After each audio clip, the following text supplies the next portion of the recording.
Bonjour, j'espère que vous allez bien et que vous êtes en bonne santé. Aujourd'hui, nous allons parler des engrenages. Donc, premièrement, la définition d'un engrenage. C'est quoi un engrenage? C'est un système de transmission de mouvement. Il est composé de deux solides, au moins. Ces deux solides sont composés de dentures. Il y a des dentures sur les côtés de ces solides. Et la rotation d'un solide provoque la rotation de l'autre solide. D'accord? Et voilà, donc on a un deuxième exemple pour un engrenage conique. Ici, deuxième exemple, donc la rotation de ce solide provoque aussi la rotation de ce solide et vice-versa. La rotation de celui-là provoque la rotation de celui-là. Avec le contact, ça est dû au contact entre les deux roues.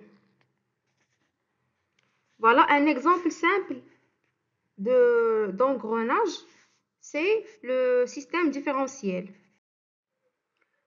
Donc, le système différentiel, c'est ce système-là qui est constitué de plusieurs engrenages. C'est un système, c'est une partie de la voiture.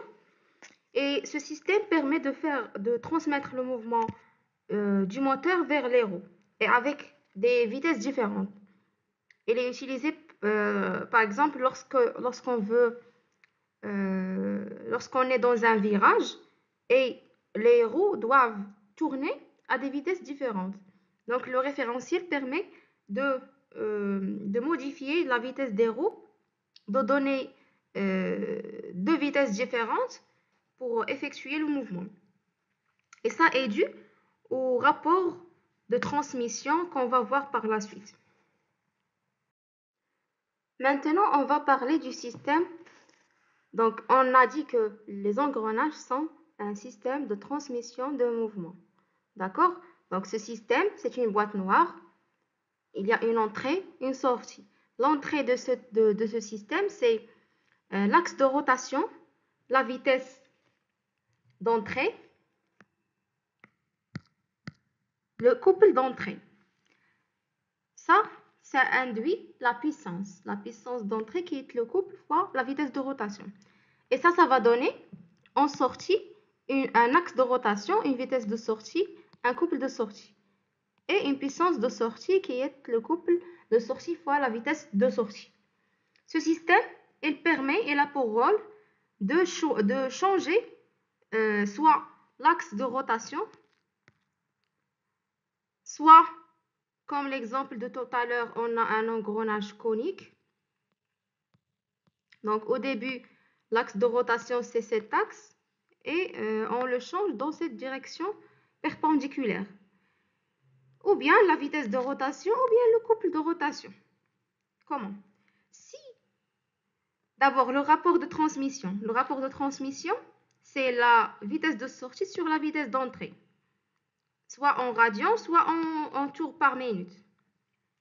Soit en radians par seconde, soit en tours par minute. Et ça, c'est la relation entre la vitesse de rotation en radians par seconde et en tours par minute. Donc, on multiplie par 2 pi sur 60, ça fait pi sur 30. Donc, si ce rapport de transmission est inférieur à 1, ça veut dire que le système, c'est un réducteur. Réducteur, c'est quoi? Il permet de réduire la vitesse d'une oméga E à une oméga S. Mais, par contre, ça permet d'augmenter le couple. Le réducteur, gardez en tête que le réducteur permet de réduire la vitesse, mais elle permet d'augmenter le couple. D'accord? Pour garder une puissance constante. La puissance est toujours constante. D'accord? Et on a un joint, c'est-à-dire K égale à 1, donc ça laisse oméga la même, et le couple est le même. Donc, dans ce cas, il permet de changer le sens, etc. Ou on a un multiplicateur qui, par contre, il augmente la vitesse de sortie. La vitesse de sortie est supérieure à la vitesse d'entrée. Mais au contraire, il va réduire le couple. Voilà, donc ça, c'est la différence entre un réducteur et un multiplicateur c'est le rapport de transmission. Ensuite, on a le rendement. Le rendement de ce système, c'est sa puissance de sortie sur sa puissance d'entrée, toujours.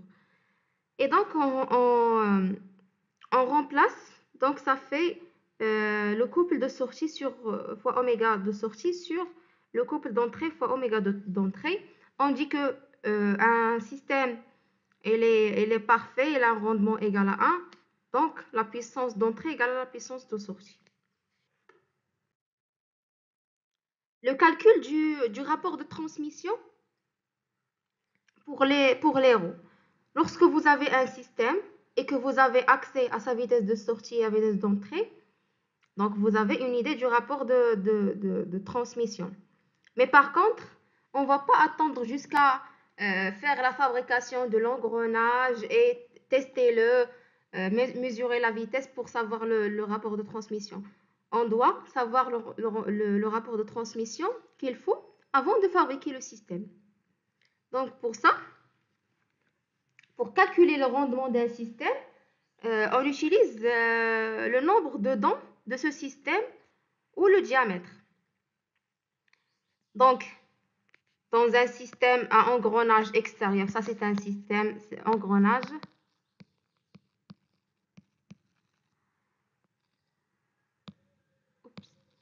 extérieur et ça c'est un engrenage intérieur.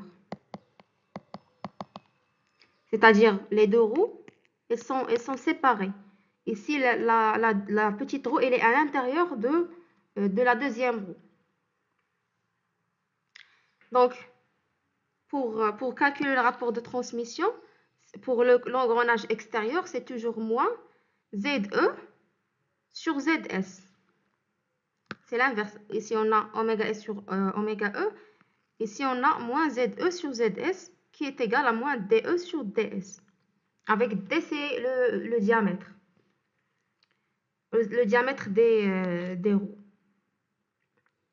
Et pour un engrenage intérieur, on a un signe plus, c'est ZE sur ZS, qui est égal à DE sur DS. Voilà. Ensuite, on va parler de deux types d'engrenage. Un train d'engrenage simple et un train d'engrenage épicycloïdal.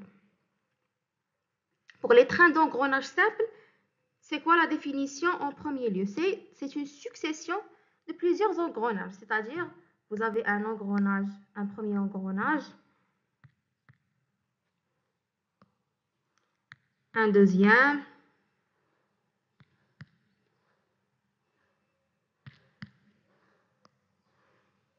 un troisième,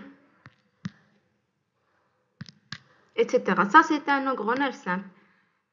Ou plus, un quatrième, etc. Voilà. Ça, c'est un engrenage simple. Et son rendement, bien sûr, c'est la puissance de sortie toujours sur la puissance d'entrée. On va inclure les puissances entre chaque engrenage, chaque deux roues. Et ça va donner Pn plus 1 sur Pn fois Pn sur Pn moins 1 jusqu'à P2 sur P1. Et ça c'est rendement 1, ça c'est le rendement 2, etc. Donc, on obtient que le rendement total, c'est le produit de tous les rendements des engrenages. Par exemple, dans ce système, le rendement entre 1 et 2, le rendement entre 2 et 3, le rendement entre 3 et 4. Voilà.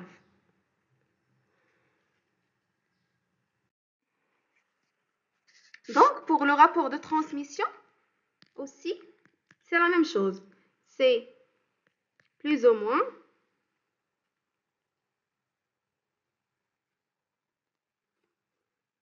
oméga n plus 1 sur oméga n fois oméga n sur oméga n moins 1 fois oméga 2 sur oméga 1. Donc, ça fait un plus ou moins produit dki de 1 jusqu'à n. Et la même chose pour z, c'est plus ou moins les produits des zi. Donc, on va retrouver la formule de Willis qui va dire que le rapport de transmission dans un engrenage, c'est moins 1 à la puissance n fois le produit des Z menantes sur Z menées. N, c'est le nombre de contacts extérieurs. D'accord? Parce que, vous savez, au début, on a dit que K, c'est égal à oméga sortie sur oméga entrée. Et c'est égal à moins ZE sortie sur Z entrée. Sur Z entrée sur Z sortie. Dans le cas d'un engrenage extérieur. Mais pour l'engrenage intérieur, on a ZE sur ZS tout court. Donc ici, le N, c'est pour les contacts extérieurs. C'est où il va apparaître un signe moins. Et Z menante, c'est elle qui entraîne le mouvement. Et Z menée, c'est elle qui est entraînée par la roue motrice. Donc, on va dire que Z menante, c'est Z entrée. Et Z menée, c'est sortie.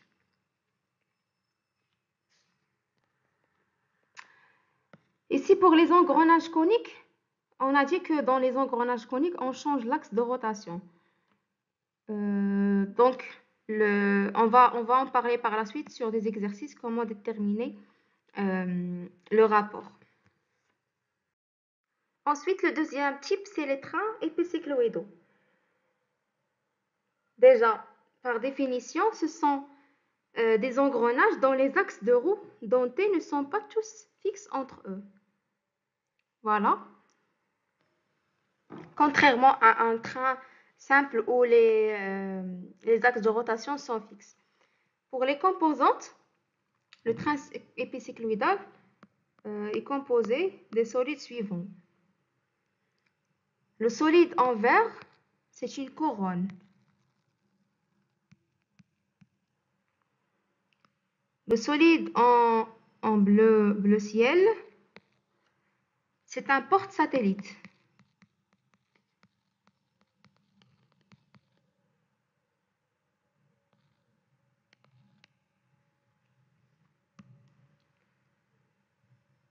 Les solides en jaune, c'est des satellites. Et le solide en rouge, c'est le planétaire.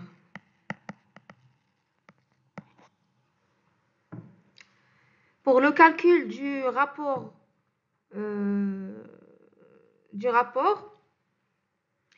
donc on utilise la relation suivante.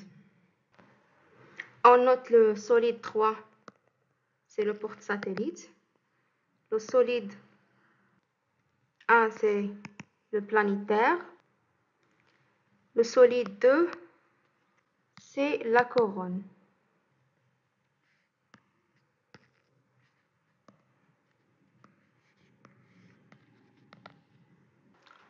Donc, par définition, le rapport de transmission, c'est la vitesse de rotation de la couronne par rapport au porte-satellite sur la vitesse de rotation du planétaire par rapport au porte-satellite. Et donc, ça fait, c'est oméga 2 par rapport à 0, moins oméga 3 par rapport à 0, sur oméga 1 par rapport à 0, moins oméga 3 par rapport à 0, qui est égal, même chose, moins 1 sur moins 1 à la puissance n fois le produit des Z menantes sur Z menées. Pour mémoriser cette relation, dans le train simple, on a oméga 2 sur oméga 1 par rapport à 0. Ici, on considère le porte-satellite comme un référentiel. Pour le train épicycloïdal, on a oméga 2 sur oméga porte-satellite sur oméga 1 par rapport au porte-satellite. Voilà, c'est tout pour cette vidéo. J'espère que ça a été utile pour vous et à la prochaine.